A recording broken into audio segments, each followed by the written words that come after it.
Hail and well met Dungeon Masters and Dragon Slayers. Today we are going to look at how I built a dragon for one professional game that turned into 6 separate campaigns, all with different players, both kids and adults. This was quite the undertaking. This is the most complicated monster I have ever made. Is it my best? Not necessarily.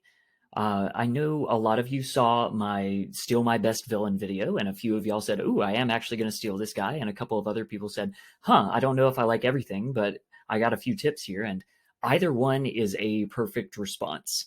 I am putting this out here into the world. I hope that there's something useful from it, and if you wind up taking everything, that's totally fine. I give you my permission. Not that you needed it. It is the internet, after all. A couple people did ask on that video, oh, where do you have the text copy of this so that we can just literally have the character sheet or the monster stat block for this thing you're posting? And my answer is that I don't have that up, and I don't think I ever will. I've never been the type to put stuff on DM's Guild. Part of that is because of quality and the time it takes to edit that. I have a lot of respect for people who take the time to do that. And part of it is because, well, if I give a DM a fish, you are satisfied for one session, but if I make you write your own notes for that fish, now you're probably going to be better at making future fishes. So that is kind of my perspective there. I truly, truly believe the best monster for your game is the one that you will create for your players.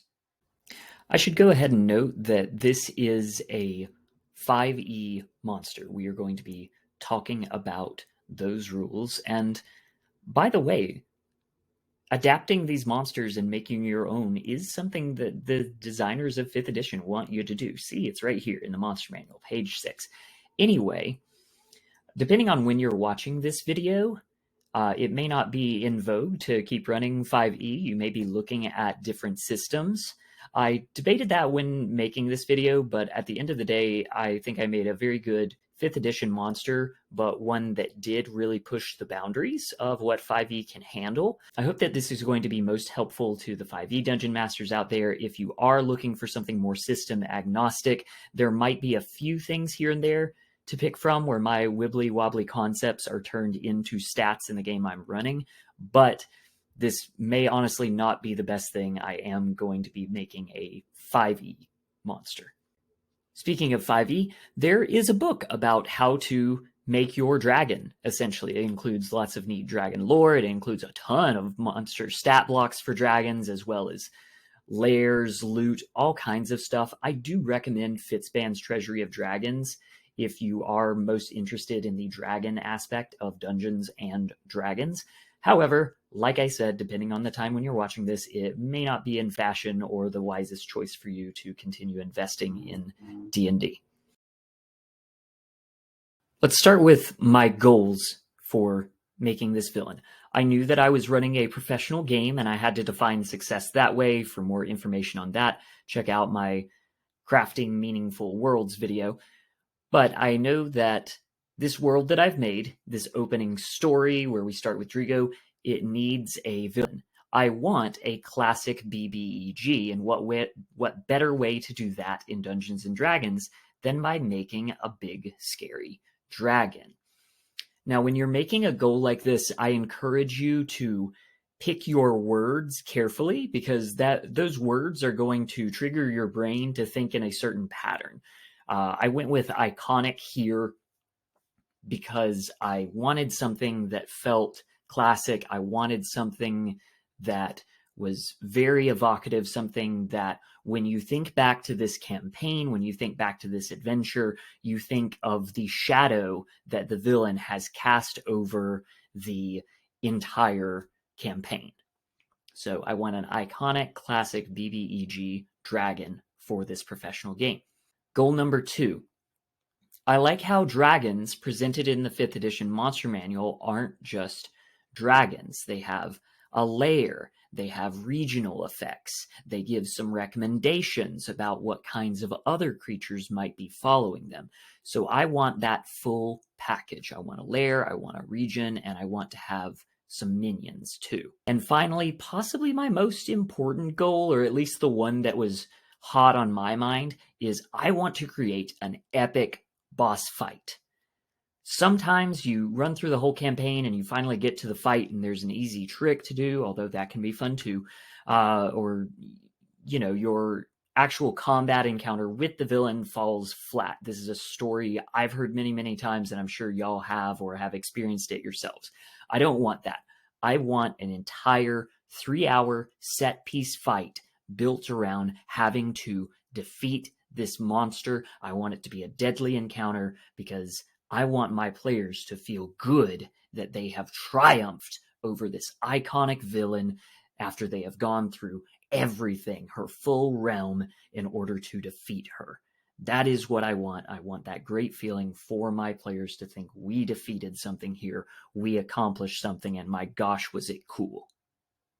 I have my ideas on paper. Now I need to get to the creative side of things. So I do something that I do frequently, which is actually read the books that I have, or at least skim through, start to look at what monsters are really jumping out at me, which one feels right, and I'm going through page after page of all the dragons in the 5e Monster Manual, and nothing is really inspiring me.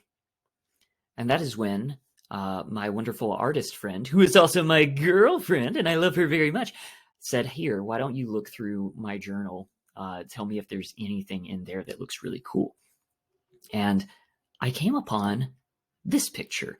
And this is where things are going to get a little awkward for the video, because this is the picture that I chose. I adore this dragon. I adore how her scales are a bit like petals on a flower. I love how she has multiple eyes. Her face immediately pulls you in. So I said, yeah, this is something I can work with. This is something I can build my monster out of. And by the way, if you like this art, you should go check out her other art. Thank you, bye. The world of Mendrealm only has 10 dragons left in existence. At the time the characters begin their journey, 3 of them have already been confirmed dead, while another 2 have flown away.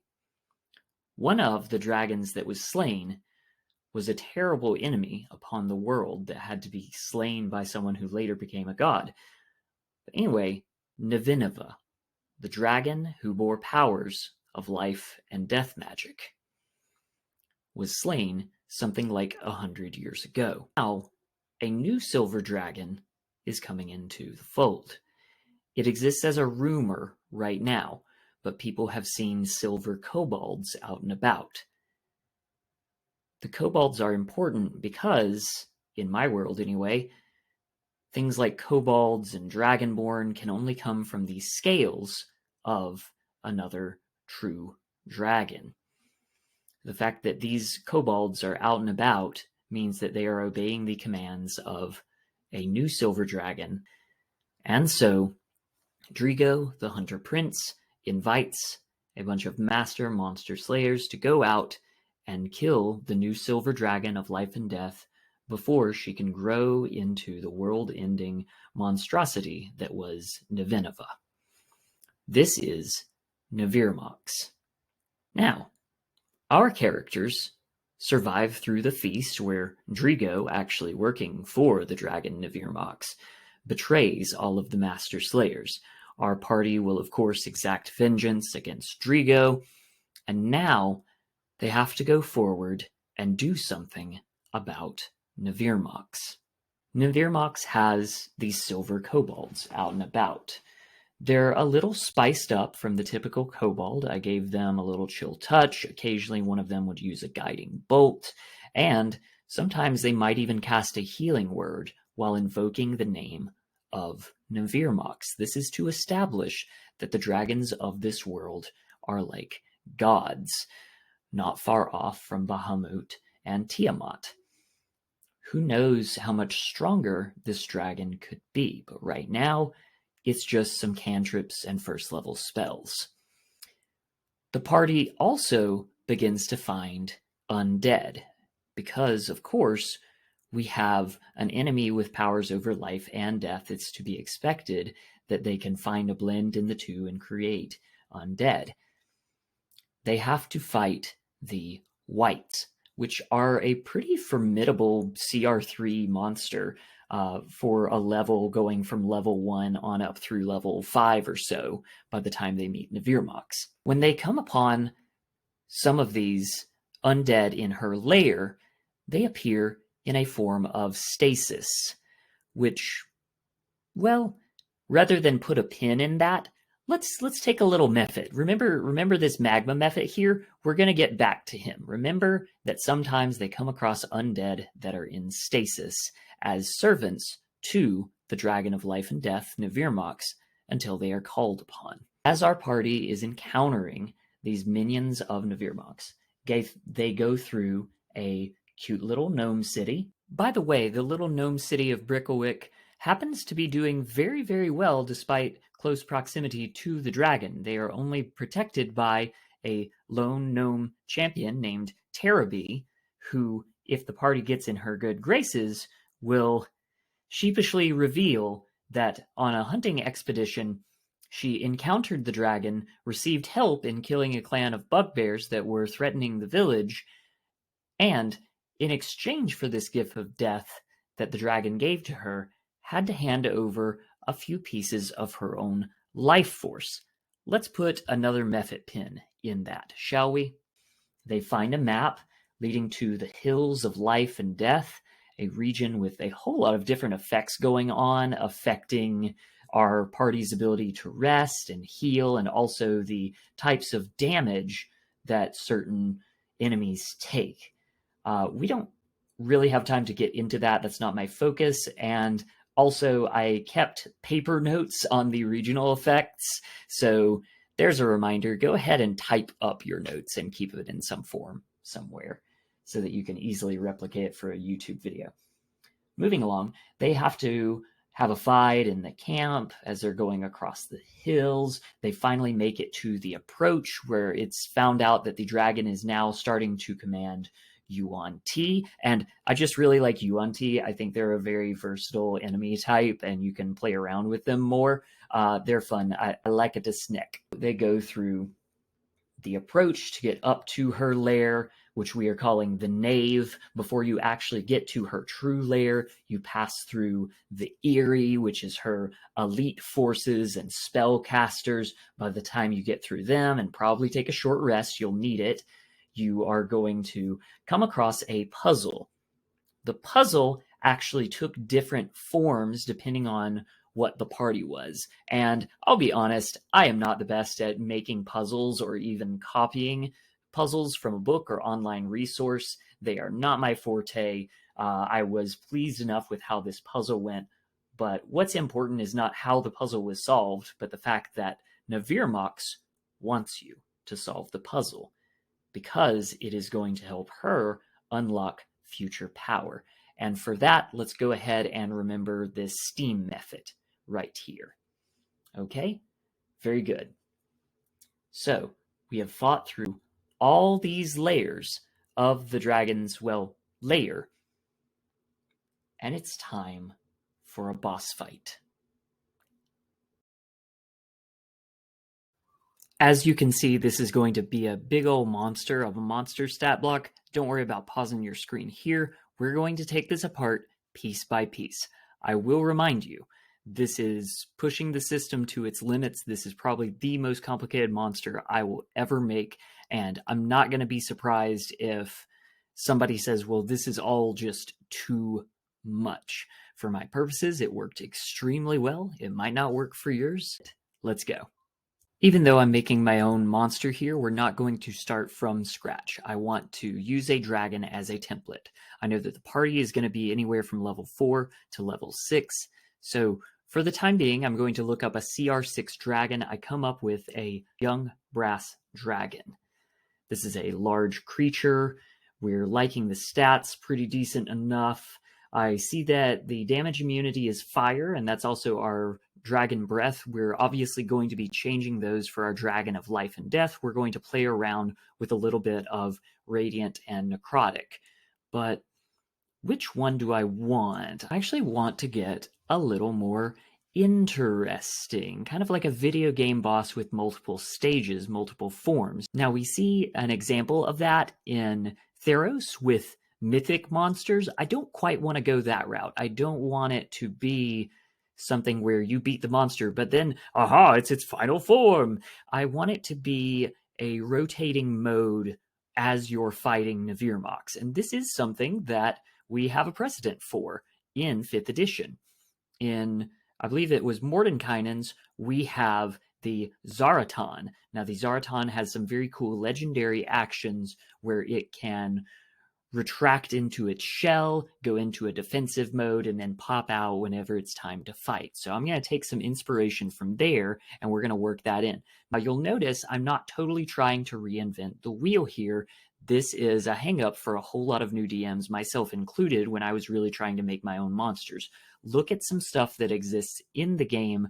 Now, take it apart, add your own stuff to it. Here's Navirmox. I will note also that I had 2 or 3 different stat blocks for Navirmox based on the level of the party that made it to her.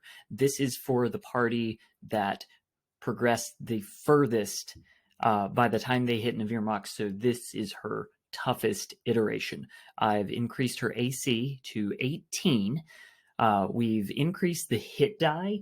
The Brass Dragon had 13. We now have 17. I've tried to appropriately increase the proficiency modifier. We have 144 HP, but we have some ways of getting that back.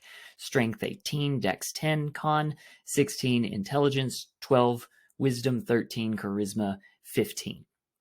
Saving throws, we have pretty decent and a little bit up from the Young Brass Dragon because of our proficiency bonus. Dex plus 5, Con plus 8, Wiz plus 6, Charisma plus 7. Skills, we have Insight, Perception, Persuasion, and Religion. This is just a nice piece of the stat block where when you're customizing, you can add some flavor onto your monster and what makes them different. Her Persuasion modifier should be higher, and I actually nerfed it just to show this is still a young creature. She is trying to figure out what is going on. She may have been reformed from the cosmic biomass left behind by Navinova, but she is trying to figure out how to be a person, how to be a dragon rather, in this world. Our damage resistances and damage immunities, you'll note, will say necrotic or radiant because we're going to change forms. We've got blind sight 30 feet, dark vision 120 feet, and passive perception 19. We can speak draconic, common, celestial, and infernal. I did have a few bits where sometimes as the party was traveling along the hills of life and death, if they defeated a powerful enough Yuan-Ti or Kobold scale sorcerer, maybe they would acquire a sending stone, or Navirmox would just be able to get a telepathic link to one of the party members, which would sometimes be a secret and sometimes wouldn't be. Bottom line is Navirmox has actually had the chance to talk to at least one member of the party, to try to get in the head, to try to ask, why are you coming to see me? You don't seem to want to serve me. Why is that exactly? Oh, slay me. Well, at least I am forewarned. Maybe I should get some of my hirelings out of the way. After all, if I am your goal, you should come get me. Anyway, yes, dragon voice, very fun. Let's move on. In order to understand how this monster ticks, we are going to jump down to the legendary actions. Legendary actions are a wonderful tool to have in your toolbox as a DM because not only does it help you with your action economy, but it is going to help you be able to make the fight more dynamic, more interesting. Your player just did something cool, emphasize that moment, really let them know how cool it was, and then make the villain respond to it by doing something interesting that is going to put their turn in context to the whole fight. So we have 2 legendary actions every round. After one of our players does something cool, Navirmox will respond. This is not the same as a reaction. Don't worry, we have those 2. Beckon, Navirmox roars, calling out to her followers. 1d2 whites or 1d4 kobolds answer the call. These would be whites and kobolds called out of stasis. When they are called out of stasis, they are going to come in as minions, meaning they only have 1 HP. So we're throwing some ads into the boss fight, but we are not making it so our party's full attention has to now be on the army of whites and kobolds. It's, hey, do you have a chance to turn around and shoot an arrow at the white? Oh, you hit it? Cool, they're dead now. Depending on the party, I may not have made them minions, and I actually think that this last party, they would use a lot of summoned monsters. So I would use a trick where it's like, oh, you've summoned 4 of your monsters. All right, how many would you like to send to take care of the whites? Okay, there's more whites. Are you going to take care of it yourself or send your summoned creatures? And it balances out while also meaning that we didn't have to spend a lot of turns rolling for whites and summoned wolves. We got to just say, okay, they're out fighting one another. Cool, cool. Legendary action number 2, we lash out, and Navirmox makes a single attack with her claws. I like that. Easy enough. If the barbarian is way too up in her face and she needs to put the hurt on him, we can get 1 attack in. Finally, the biggest part of this character sheet is a couple simple lines. Vision shift. Navirmox adjusts to the energies of life and death around her. One set of eyes opens, the other closes. This ties back to the theme. This ties back to the magic of our world. As our party is casting spells, remember, we want the emphasis to be on them, and our villain, our monster, is kind of responding to what they're doing. So our party is the one that's shaping this fight. Vision shift is going to be our form change, and let's look at what that actually does. What's this? Why, it's our little friend, the Dust Mephit, that was reminding of us a thing. How's it going, you little Dust Mephit? I'm fine, Jackson. I'm doing real good. Let's talk about the vision of life and the vision of death. Oh my goodness, Dusty, that's wonderful. Are you going to keep talking in that voice? No, I'm disappearing forever into the void. Hello, Oblivion! Ah! Anyway, so we have a vision of death. This is inactive until activated by vision shift. These little notes like this, I don't really have to write out when it's just my monster on Roll20 or my journal, but sometimes I like to, because when I was playing on Roll20, it was cool for me to be able to cast this out into the chat so that my players could see, oh, here's just what happened, here's kind of the rules, without totally giving away too much, totally going beyond the realm of healthy metagaming. So, Vision of Death. Navirmox's heart and scales respond to the offering of life. So, she got a gift of life. Her cosmic force is trying to find balance in this that she might not fully understand yet. She gains resistance to radiant damage and immunity to necrotic damage. She may use her entropic ray attack and her share entropy reaction. So remember that for later when we get to our actions. If it seems like we have a ton of actions, it's because we can only use half of them at a time. Vision of Life, pretty much the same text. Navirmox's heart and scales respond to the offering of death within her lair. She gains resistance to necrotic damage and immunity to radiant damage. She may use her radiant ray attack and her light of life reaction. What's this? Yet another Mephit. Why, who are you, little creature? I am Steamy, the Steam Mephit. Oh, okay. Very interesting choice of voice on that one. And what are you here to remind us of again? Well, remember how that party went through that hallway with the puzzle? And you said that was all Navirmox wanting them to solve the puzzle? Yeah, I do remember that. That wasn't that long ago. Yeah, well, the party did what an adventuring party does. They solved the thing, they got the XP, and now Navirmox is going to use that to her advantage. Cool. Are you going to leave now too, please? I'm out to the Steam realm. Whoosh. Weird. Okay, so Vision of Seasons, inactive until a Step of Seasons ability is used. Basically, when they completed the puzzle that was all based on like fairy stuff, because this party happened to like fairy stuff, so I made the puzzle customized just for them. They could use this thing where they could get a fancy little misty step, kind of like how Eladrin used their different misty steps. Anyway, once that got used, that is all that Navirmox needed to see to kind of complete her little puzzle. and start untapping new powers. So the rule is Navirmox sees the flow of life and death and grasps it in her claws.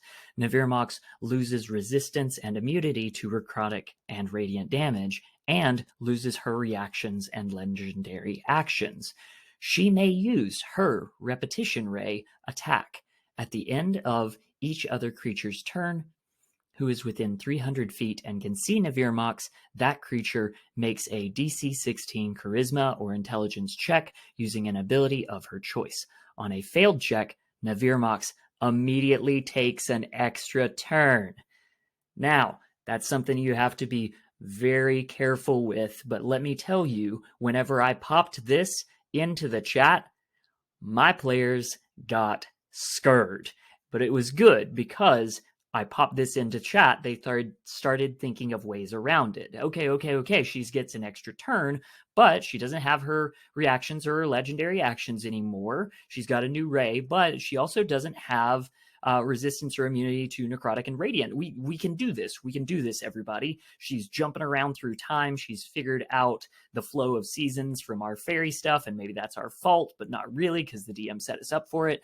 We can do this. So this is very cool. This is, I know I said I might not do it, but this is the final form before Navirmox will either fly away, because that is always an option we have as a dragon, or takes the party down and proclaims herself the ruler of life and death for this realm. Before we get to our juicy actions, let's talk about our reactions. Remember, we only have one of these at a given time based on what eyes Navirmox has open. We have Share Entropy. When hit with a melee attack within 5 feet, Navirmox can choose to speed and spread the onset of death in a violent eruption. The attack deals additional damage to Navirmox equal to half the total damage dealt, and each creature within 5 feet of Navirmox also takes this damage. And we have Light of Life. When hit with a spell-like ability, or magical weapon attack, Navirmox can choose to amplify the disruption in the weave with a soothing aurora. Wow, did I really? Okay. Navirmox regains 1d6 plus 3 HP for herself and restores half as much HP to another creature she can see within 300 feet. You will notice that while these could be very powerful, they're also reinforcing our character of Navirmox, that she is still growing. She still doesn't quite understand or have mastery over these powers. When she gets hit, she wants to lash back out and hurt you, but it's also going to hurt her. And when she wants to heal, she's going to have to share that healing with somebody else. Now, if we have our beckoned creatures in the room, or maybe a Yuan-Ti caster that's helping her out, they're the one that's going to get healed. But frequently, when players would see this come up, they would take out the ads and make sure that one of them could get the healing. Now, Navirmox still got to choose which player character got the healing, so it might not be, the person who's lowest, but the fact is that even though she's healing a little bit, she is also this fountain of life or fountain of death that is going to share it with whatever creatures are in the area. Let's go to our actions. We've kept the multi-attack. However, a change from the Brass Dragon is that rather than having 1 bite and 2 claws, we have 1 bite, 1 claw, and 1 attack with the active ray as part of our multi-attack. Remember, we can't do all of that and also, say, use a breath weapon, which we'll get to. Our bite has an attack bonus of +9. The reach is 10 feet. The hit is an average of 15 piercing damage. Not nothing. The claw is a +9 to hit. We have a slightly decreased, 13 slashing damage. However, Navirmox regains hit points equal to half of the damage dealt this way. So as long as she's getting in a claw every round, and remember, she can use this as a legendary action, she is going to be regaining some health. This is quite a bit for this enemy. If I was not intending on this being a long, drawn-out boss fight and the conclusion to sessions and sessions of buildup, I would not give an enemy this ability, or at least not one with this much healing capability. And now let's talk about our rays. If we have the Vision of Death on, we cast the Entropic Ray. Target creature within 30 feet must make a DC 16 strength saving throw. On a failed save, the creature takes 46 necrotic damage and falls prone as they grovel in pain at the crushing realization of their own mortality. On a successful save, the creature takes half as much damage and does not fall prone.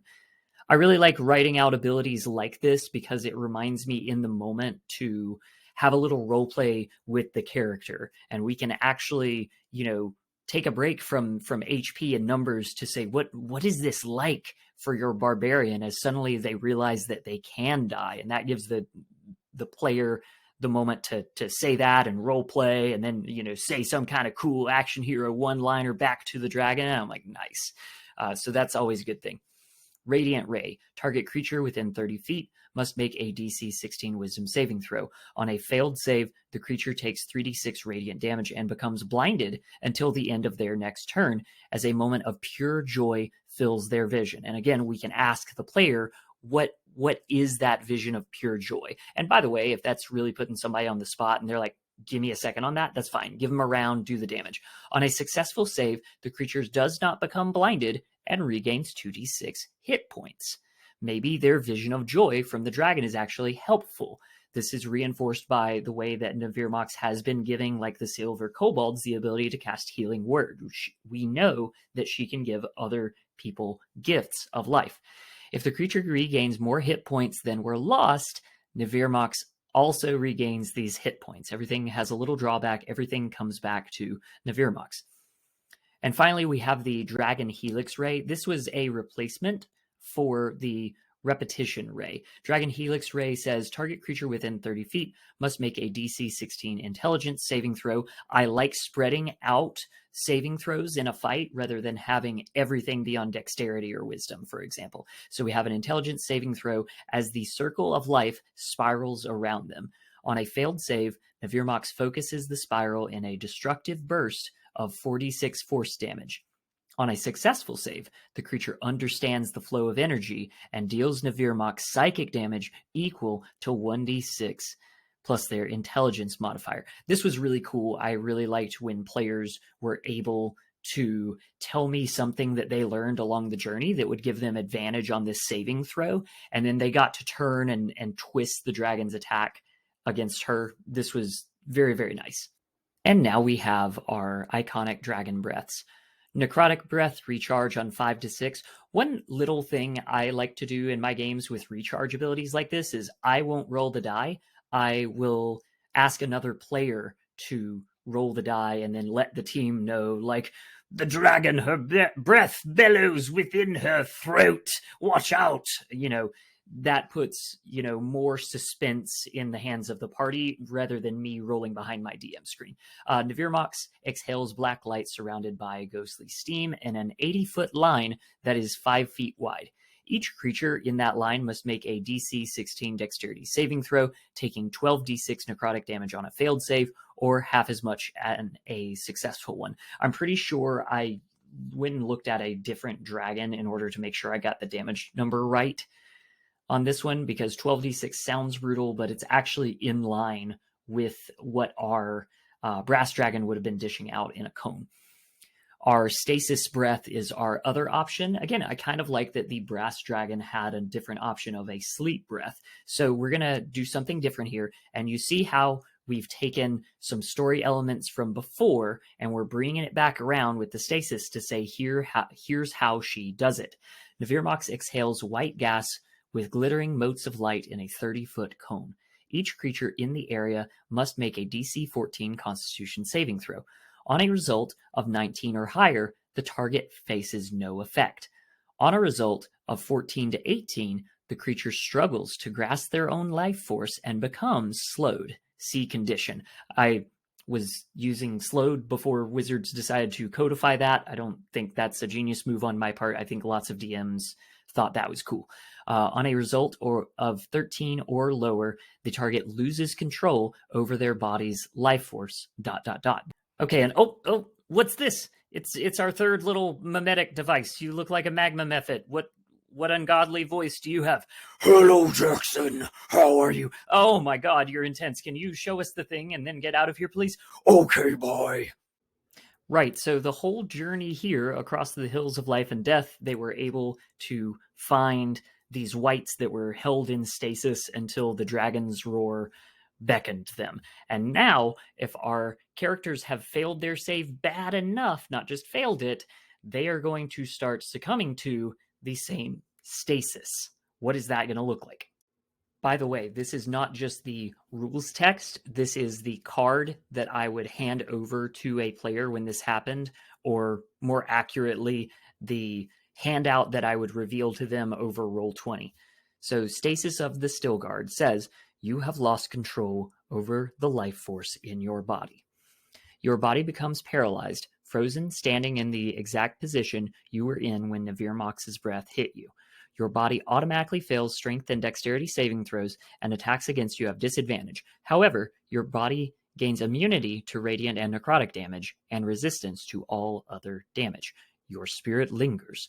Through your spirit, you are conscious of your surroundings. You are aware of the state of your body, yet you can linger from it. Your spirit gains a fly speed equal to your body's walking speed. So we've taken something away from our player, but we're giving them this extra little nugget.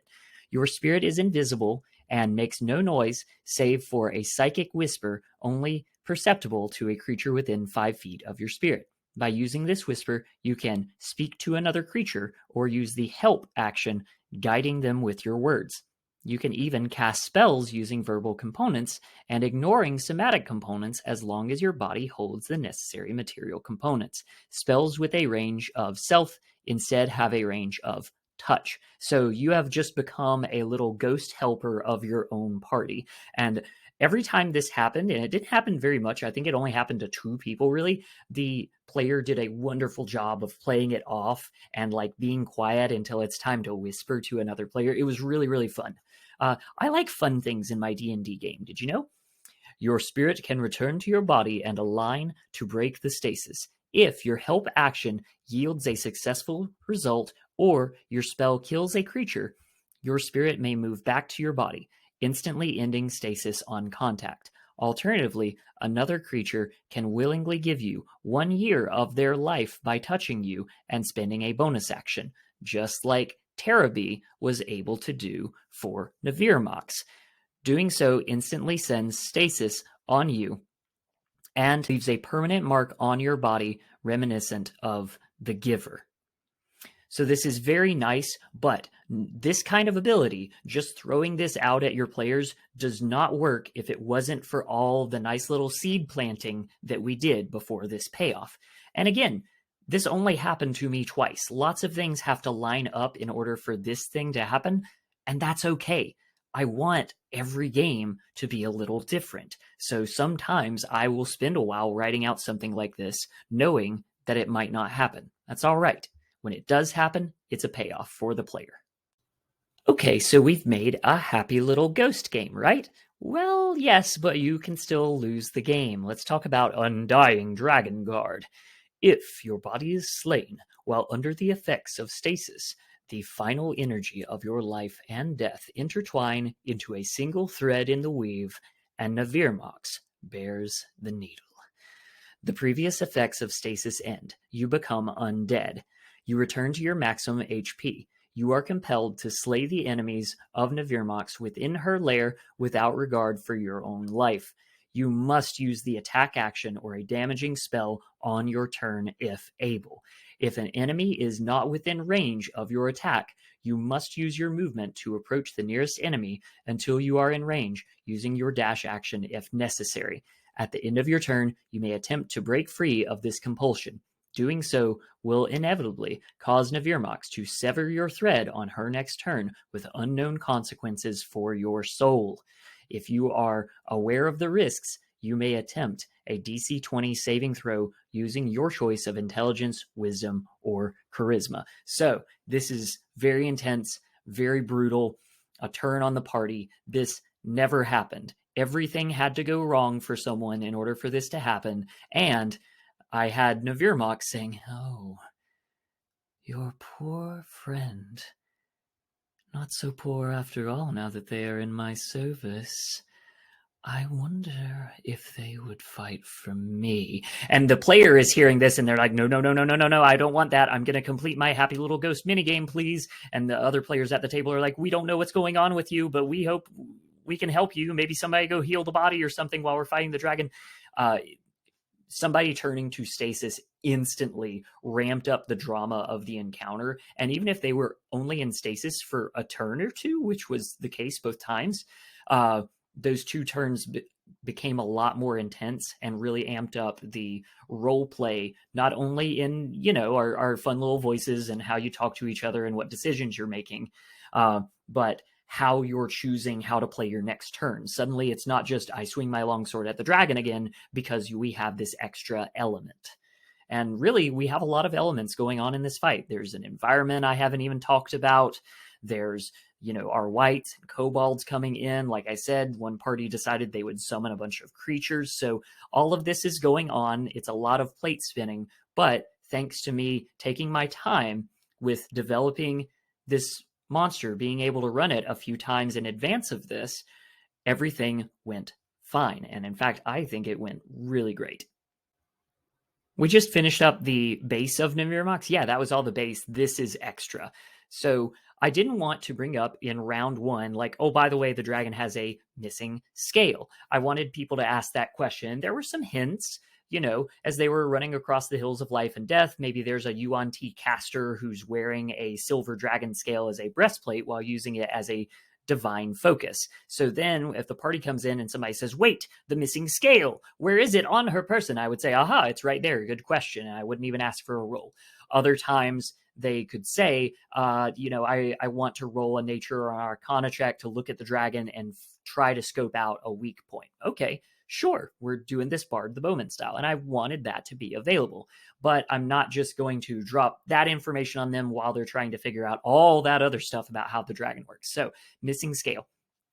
Navirmox is missing a single scale on her chest, leaving her vulnerable to damage from a single attack. So this only works once. You got to have a big wind up, lots of planning. Targeting the vulnerable area subjects the attack roll to disadvantage, kind of like a called shot. And the best way to do a called shot in 5th edition that I've found is most of the time just say disadvantage. And the damage must be precise. And I could have had better or worse verbiage about what exactly damage type would be precise. This is the kind of thing where you have to do a lot of writing to just say, does it make sense? Does it make sense that your arrow can hit the vulnerable spot and really hurt her? Yes, absolutely. Does it make sense that burning hands could hit it? No. And I would just kind of play it by ear, based on what the player was telling me. And I don't think I ever had a case where somebody tried to target the missing scale in a way that wouldn't make sense. It was usually an Eldritch Blast or an arrow. And at one point, one of the people who was in stasis and was flying around as a ghost, they, rather than doing a spell or whispering to their friend, they chose to look out at the dragon for a weak point. And then they found it. They flew back and whispered to their friend, here's where the dragon's weak spot is. And that attack wound up being a huge, huge impact. And even though that character wound up dying, rest in peace, Dirk, we remember you, his impact was still felt in the game. It's so much better than somebody being on the ground, prone or stunned or unconscious. They're still able to help their team fight the big boss that they have been working against for weeks out of game. And now I want to go back to the malleability of our puzzle and how it relates to Navirmox's final vision. I really wanted to try to tailor parts of the adventure as much as I could to the players that were showing up and paying for these adventures. So in the first campaign, I ran Navirmox for somebody really wanted to be a chronologist. I really didn't like that, but I allowed it. So Vision of Time is almost exactly the same text here, and we actually are going to see repetition ray, but everything that I was doing to describe this, all the flavor, was based around this player bringing in Chronergy and liking it, and their party liking it, and me saying, okay, somebody else is going to want that power. time magic, might not be just you. Someone else in the world is going to want that. Repetition Ray says target creature within 30 feet must make a DC 14 intelligence saving throw as time breaks down and rebuilds around them. On a failed save, Navirmox finds a blow she dealt to the target and instantly repeats it against the same creature or another creature, keeping the same attack and damage rolls. On a successful save, the creature stabilizes the time around them and deals Navirmox psychic damage equal to 1d4 plus their intelligence modifier. So this was really, really cool, but in my opinion, it's something that only works if you're using Roll20, where you can scroll up in chat and see your villain's past attack rolls. Otherwise, you have to sit there and write out your attack rolls and damage rolls, and that's just not going to work. Your time magic can triumph over her. And indeed, when that Chronergist wizard was passing his intelligence saves against Navirmox, it was very satisfying for him. And that's Navirmox. Let's take a peek back at our goals. I wanted to create an iconic BBEG for my players to remember fondly, and I accomplished this. I know this because I was able to have some feedback sessions with the player clientele, and almost every time people said they enjoyed Navirmox. Some of them had never fought a dragon before, or not a very sentient big bad guy dragon, so this was very memorable for them. Part 2, did I have the full package? Well, we talked about the lair, the region, and the minions. I had some mixed feels about the Hills of Life and Death. Some people thought it was really whatever. We had to get over that stuff to get to the destination, while other people actually really complimented, we liked having the encounter with the overgrown raccoon that had then turned into a zombie. Or we just liked getting to see and getting to hear you describe the Hills of Life versus the Hills of Death, and kind of the chaos that this dragon doesn't have in control. The minions worked. I really liked the Yuan Ti. This was not something that I heard about as much in feedback. I think people actually mentioned more that they kind of like the silver kobolds being competent, being able to cast spells, being able to be more than just minions, and that they almost felt bad when Navirmox was beckoning them forth with 1 HP to die for her. That was difficult for them, and some of them wound up trying to reform the kobolds later on that were left behind. So that was neat. And 3, was it an epic boss fight? Yes. This is one of the best fights I've ever created. I usually do a whole lot with the map, and the reason why I'm not talking about it on the video, other than the fact that this video is already 45 minutes long, is because I intentionally didn't want the environment to obscure all the complex things going on with the dragon. If you make a complex environment and a complex enemy and a complex new friendly mechanic to learn, it's all going to turn to mush. The dragon, the monster, is the focus of this fight, so your party working together to defeat this incredibly overwhelming foe is going to be the highlight of the whole adventure.